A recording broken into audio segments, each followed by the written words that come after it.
So guys, igaw ko ng taniya. Bibilogin ko siya. Yan. Tapos igaganyan ko siya guys.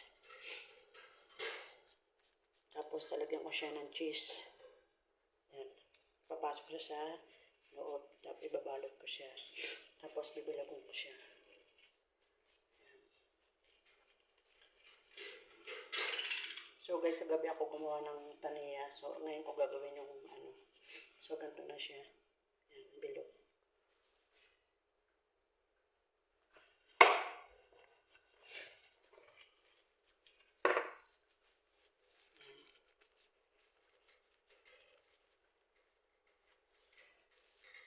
Pinagalan ko lang siya. Bilog-bilogin ko lang siya guys.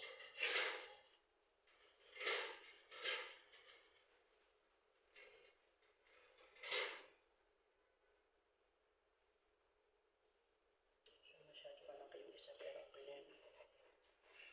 Hindi na masala yung pagkain yun.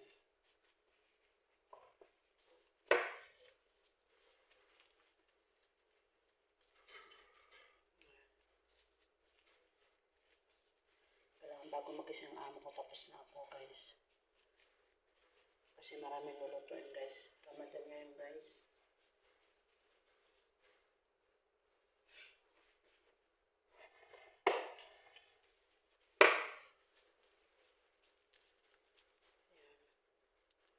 Tapos ko siya.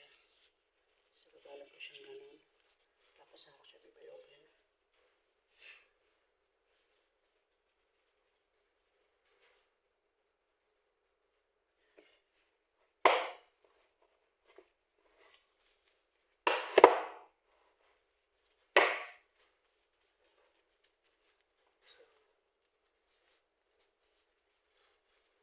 Mahirap guys, pag ikaw gumagawa lahat, linis na. Tapos di ka pang gagawa ng ganito. Guluto ka pa ng kapsa. So, mahirap guys. Kailangan mabilis ka kumilos. Hindi pwede mabagal. Kasi pag mabagal ka po yung oras mo.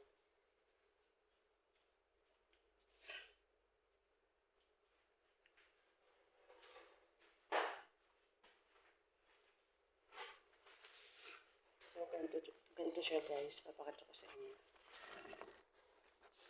Yan. Taniya. Tapos itlog. Saka cheese. Tapos, ganito siya guys. Yan. Ang ganyan siya. Bibilogin ko siya. Tapos, mamaya ko siya lulutuin. Yan. So guys, hanggang dito na lang. Thank you for watching.